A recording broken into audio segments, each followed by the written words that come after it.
1 Samuel pasal 20. Perjanjian antara Daud dan Yonatan. Maka larilah Daud dari Nayot, dekat Rama, sampailah ia kepada Yonatan lalu berkata, "Apakah yang telah kuperbuat? Apakah kesalahanku dan apakah dosaku terhadap ayahmu, sehingga ia ingin mencabut nyawaku?" Tetapi Yonatan berkata kepadanya, "Jauhlah yang demikian itu. Engkau tidak akan mati dibunuh. Ingatlah, ayahku tidak berbuat sesuatu, baik perkara besar maupun perkara kecil, dengan tidak menyatakannya kepadaku. Mengapa ayahku harus menyembunyikan perkara ini kepadaku? Tidak mungkin." Tetapi Daud menjawab katanya, "Ayahmu tahu benar bahwa engkau suka kepadaku. Sebab itu pikirnya, tidak boleh Yonatan mengetahui hal ini, nanti ia bersusah hati. Namun demi Tuhan yang hidup dan demi hidupmu, hanya 1 langkah jaraknya antara aku dan maut." Yonatan berkata kepada Daud, "Apapun kehendak hatimu, aku akan melakukannya bagimu." Lalu kata Daud kepada Yonatan, "Kau tahu, besok bulan baru. Maka sebenarnya aku harus duduk makan bersama-sama dengan raja. Jika engkau membiarkan aku pergi, maka aku akan bersembunyi di padang sampai lusa petang. Apabila ayahmu menanyakan aku, haruslah kau katakan, Daud telah meminta dengan sangat kepadaku untuk pergi dengan segera ke Betlehem kotanya, karena di sana ada upacara pengorbanan tahunan bagi segenap kaumnya. Jika begini dikatakannya, baiklah, maka hambamu ini selamat. Tetapi jika amarahnya bangkit dengan segera, ketahuilah bahwa ia telah mengambil keputusan untuk mendatangkan celaka. Jika demikian, tunjukkanlah kesetiaanmu kepada hambamu ini, sebab engkau telah mengikat perjanjian di hadapan Tuhan dengan hambamu ini. Tetapi jika ada kesalahan padaku, engkau sendirilah membunuh aku. Mengapa engkau harus menyerahkan aku kepada ayahmu?" Tetapi jawab Yonatan, "Jauhlah yang demikian itu. Sebab jika aku ketahui dengan pasti bahwa ayahku telah mengambil keputusan untuk mendatangkan celaka kepadamu, masakan aku tidak memberitahukannya kepadamu?" Lalu bertanyalah Daud kepada Yonatan, "Siapakah yang akan memberitahukan kepadaku apabila ayahmu menjawab engkau dengan keras?" Kata Yonatan kepada Daud, "Marilah kita keluar ke padang." Maka keluarlah keduanya ke padang. Lalu berkatalah Yonatan kepada Daud, "Demi Tuhan Allah Israel, besok atau lusa, kira-kira waktu ini, aku akan memeriksa perasaan ayahku. Apabila baik keadaannya bagi Daud, masakan aku tidak akan menyuruh orang kepadamu dan memberitahukannya kepadamu? Tetapi apabila ayahku memandang baik untuk mendatangkan celaka kepadamu, beginilah kiranya Tuhan menghukum Yonatan, bahkan lebih lagi daripada itu. Sekiranya aku tidak menyatakannya kepadamu dan membiarkan engkau pergi, sehingga engkau dapat berjalan dengan selamat. Tuhan kiranya menyertai engkau, seperti ia menyertai ayahku dahulu. Jika aku masih hidup, bukankah engkau akan menunjukkan kepadaku kasih setia Tuhan? Tetapi jika aku sudah mati, janganlah engkau memutuskan kasih setiamu terhadap keturunanku sampai selamanya.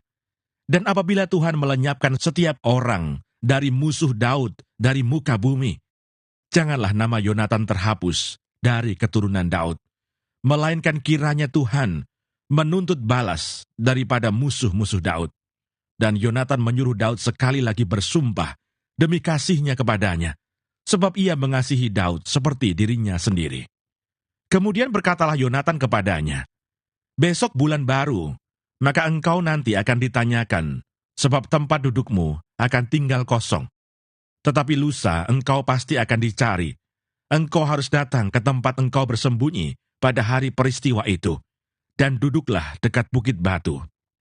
Maka aku akan memanahkan 3 anak panah ke samping batu itu, seolah-olah aku membidik suatu sasaran. Dan ketahuilah, aku akan menyuruh bujangku, pergilah mencari anak-anak panah itu. Jika tegas kukatakan kepada bujang itu, 'Lihat, anak-anak panah itu lebih kemari, ambillah,' maka datanglah, sebab demi Tuhan yang hidup, engkau selamat dan tidak ada bahaya apa-apa. Tetapi jika begini, kukatakan kepada orang muda itu, 'Lihat, anak-anak panah itu lebih ke sana,' maka pergilah, sebab Tuhan menyuruh engkau pergi. Tentang hal yang kita janjikan itu, antara aku dan engkau, sesungguhnya Tuhan ada di antara aku dan engkau sampai selamanya. Sesudah itu bersembunyilah Daud di padang. Ketika bulan baru tiba, duduklah raja pada meja untuk makan. Raja duduk di tempatnya seperti biasa, dekat dinding. Yonatan berhadapan dengan dia. Abner duduk di sisi Saul, tetapi tempat Daud tinggal kosong. Dan Saul tidak berkata apa-apa pada hari itu, sebab pikirnya, barangkali ada sesuatu yang terjadi kepadanya. Mungkin ia tidak tahir. Ya, tentu ia tidak tahir. Tetapi pada hari sesudah bulan baru itu, pada hari yang kedua, ketika tempat Daud masih tinggal kosong, bertanyalah Saul kepada Yonatan anaknya, "Mengapa anak Isai tidak datang makan, baik kemarin maupun hari ini?" Jawab Yonatan kepada Saul, "Daud telah meminta dengan sangat kepadaku untuk pergi ke Bethlehem. Katanya, biarkanlah aku pergi, sebab ada upacara pengorbanan bagi kaum kami di kota, dan saudara-saudaraku sendirilah yang memanggil aku. Oleh sebab itu, jika engkau mengasihi aku, berilah izin kepadaku untuk menengok saudara-saudaraku." Itulah sebabnya ia tidak datang ke perjamuan raja. Lalu bangkitlah amarah Saul kepada Yonatan, katanya kepadanya, "Anak sundal yang kurang ajar, bukankah aku tahu bahwa engkau telah memilih pihak anak Isai, dan itu noda bagi kau sendiri dan bagi perut ibumu? Sebab sesungguhnya, selama anak Isai itu hidup di muka bumi, engkau dan kerajaanmu tidak akan kokoh. Dan sekarang suruhlah orang memanggil dan membawa dia kepadaku, sebab ia harus mati." Tetapi Yonatan menjawab Saul, ayahnya itu, katanya kepadanya, "Mengapa ia harus dibunuh? Apa yang dilakukannya?" Lalu Saul melemparkan tombaknya kepada Yonatan untuk membunuhnya. Maka tahulah Yonatan bahwa ayahnya telah mengambil keputusan untuk membunuh Daud.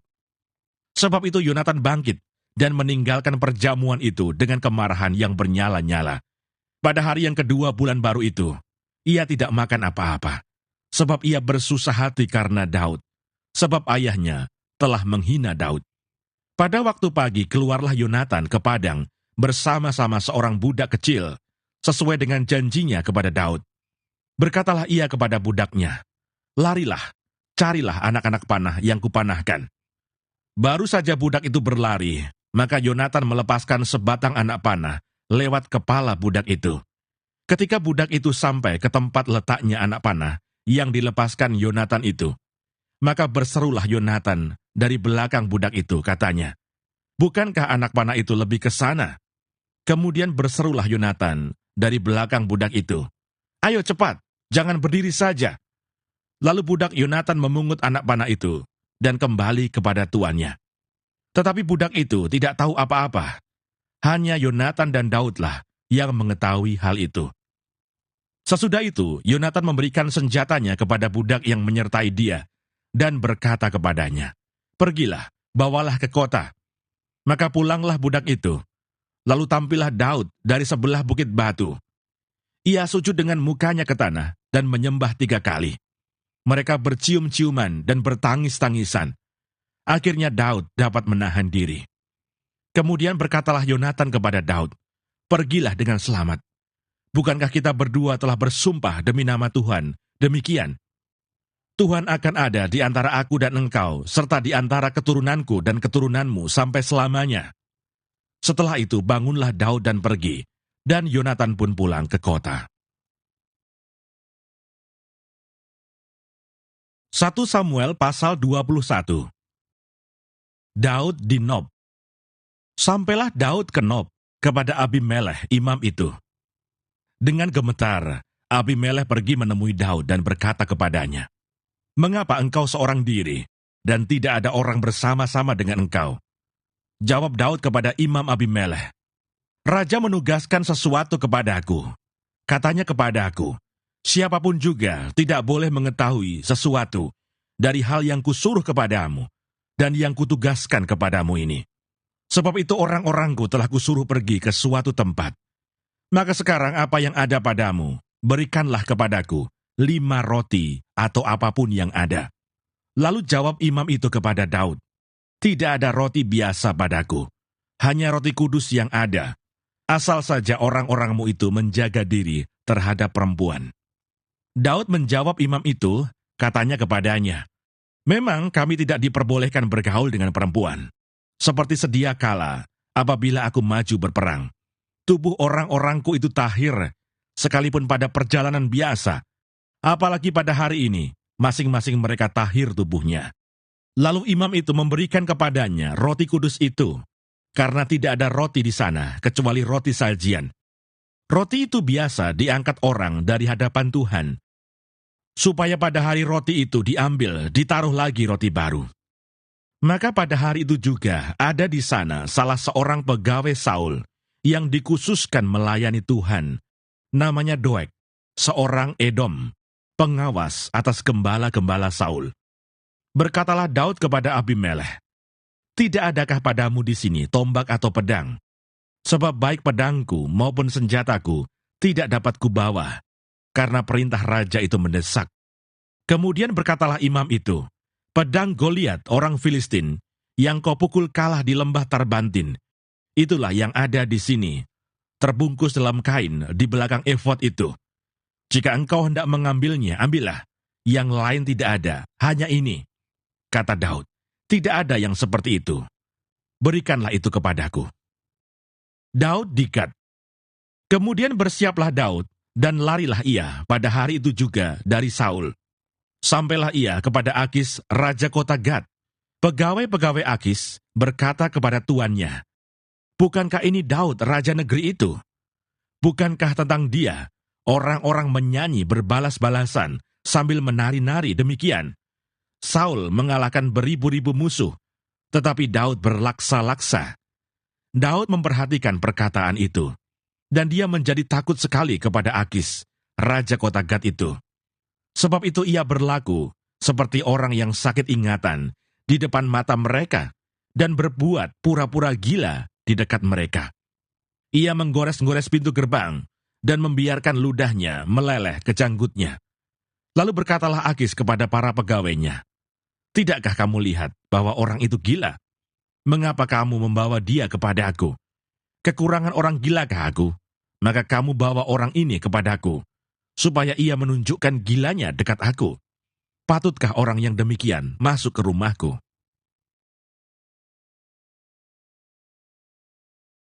1 Samuel pasal 22. Daud di Gua Adulam. Lalu Daud pergi dari sana dan melarikan diri ke Gua Adulam. Ketika saudara-saudaranya dan seluruh keluarganya mendengar hal itu, pergilah mereka ke sana mendapatkan dia. Berhimpunlah juga kepadanya setiap orang yang dalam kesukaran, setiap orang yang dikejar-kejar tukang piutang, setiap orang yang sakit hati. Maka ia menjadi pemimpin mereka. Bersama-sama dengan dia ada kira-kira 400 orang. Dari sana Daud pergi ke Mispa di Moab dan berkata kepada raja negeri Moab, "Izinkanlah ayahku dan ibuku tinggal padamu, sampai aku tahu apa yang dilakukan Allah kepadaku." Lalu diantarkannyalah mereka kepada raja negeri Moab, dan mereka tinggal bersama dia selama Daud ada di kubu gunung. Tetapi Gad nabi itu berkata kepada Daud, "Janganlah tinggal di kubu gunung itu. Pergilah dan pulanglah ke tanah Yehuda." Lalu pergilah Daud dan masuk ke hutan Keret. Para imam di Nob dibunuh. Hal itu terdengar oleh Saul, sebab Daud dan orang-orang yang bersama-sama dengan dia telah diketahui tempatnya. Adapun Saul ada di Gibea, sedang duduk di bawah pohon tamariska di bukit, dengan tombaknya di tangan, dan semua pegawainya berdiri di dekatnya. Lalu berkatalah Saul kepada para pegawainya yang berdiri di dekatnya, "Cobalah dengar, ya orang-orang Benyamin, apakah anak Isa itu juga akan memberikan kepada kamu sekalian ladang dan kebun anggur? Apakah ia akan mengangkat kamu sekalian menjadi kepala atas pasukan 1.000 dan atas pasukan 100, sehingga kamu sekalian mengadakan persepakatan melawan aku, dan tidak ada seorang pun yang menyatakan kepadaku bahwa anakku mengikat diri dengan anak Isa itu? Tidak ada seorang pun dari kamu yang cemas karena aku, atau yang menyatakan kepadaku bahwa anakku telah menghasut pegawaiku melawan aku menjadi penghadang seperti sekarang ini." Lalu menjawablah Doeg, orang Edom itu, yang berdiri dekat para pegawai Saul, katanya, Telah kulihat bahwa anak Isa itu datang ke Nob kepada Ahimelech bin Ahitub. Ia menanyakan Tuhan bagi Daud dan memberikan bekal kepadanya. Juga pedang Goliat orang Filistin itu diberikannya kepadanya. Lalu raja menyuruh memanggil Ahimelech bin Ahitub, imam itu, bersama-sama dengan seluruh keluarganya, para imam yang di Nob, dan datanglah sekaliannya menghadap raja. Kata Saul, "Cobalah dengar, ya anak Ahitub." Jawabnya, "Ya tuanku." Kemudian bertanyalah Saul kepadanya, "Mengapa kamu mengadakan persepakatan melawan aku? Engkau dengan anak Isa itu, dengan memberikan roti dan pedang kepadanya, menanyakan Allah baginya, sehingga ia bangkit melawan aku, menjadi penghadang seperti sekarang ini." Lalu Ahimelech menjawab raja, "Tetapi siapakah di antara segala pegawaimu yang dapat dipercaya seperti Daud? Apalagi ia menantu raja dan kepala para pengawalmu, dan dihormati dalam rumahmu. Bukan ini pertama kali aku menanyakan Allah bagi dia, sekali-kali tidak. Janganlah kiranya raja melontarkan tuduhan kepada hambamu ini, bahkan kepada seluruh keluargaku. Sebab hambamu ini tidak tahu apa-apa tentang semuanya itu, baik tentang perkara kecil maupun perkara besar." Tetapi raja berkata, "Engkau mesti dibunuh Ahimelech, engkau dan seluruh keluargamu." Lalu raja memerintahkan kepada bentara yang berdiri di dekatnya, "Majulah dan bunuhlah para imam Tuhan itu, sebab mereka membantu Daud. Sebab walaupun mereka tahu bahwa ia melarikan diri, mereka tidak memberitahukan hal itu kepadaku." Tetapi para pegawai raja tidak mau mengangkat tangannya untuk memarang imam-imam Tuhan itu. Lalu berkatalah raja kepada Doeg, "Majulah engkau dan paranglah para imam itu." Maka majulah Doeg, orang Edom itu, lalu memarang para imam itu. Ia membunuh pada hari itu 85 orang yang memakai baju efod dari kain lenan. Juga penduduk Nob, kota imam itu, dibunuh raja dengan mata pedang. Laki-laki maupun perempuan, kanak-kanak maupun anak yang menyusu, pula lembu, keledai, dan domba dibunuhnya dengan mata pedang. Tetapi seorang anak Ahimelech bin Ahitub, namanya Abiatar, luput. Ia melarikan diri menjadi pengikut Daud. Ketika Abiatar memberitahukan kepada Daud bahwa Saul telah membunuh para imam Tuhan, berkatalah Daud kepada Abiatar, "Memang pada hari itu juga ketika Doeg orang Edom itu ada di sana, aku telah tahu bahwa pasti ia akan memberitahukannya kepada Saul. Akulah sebab utama daripada kematian seluruh keluargamu. Tinggallah padaku, janganlah takut, sebab siapa yang ingin mencabut nyawamu, ia juga ingin mencabut nyawaku. Di dekatku engkau aman."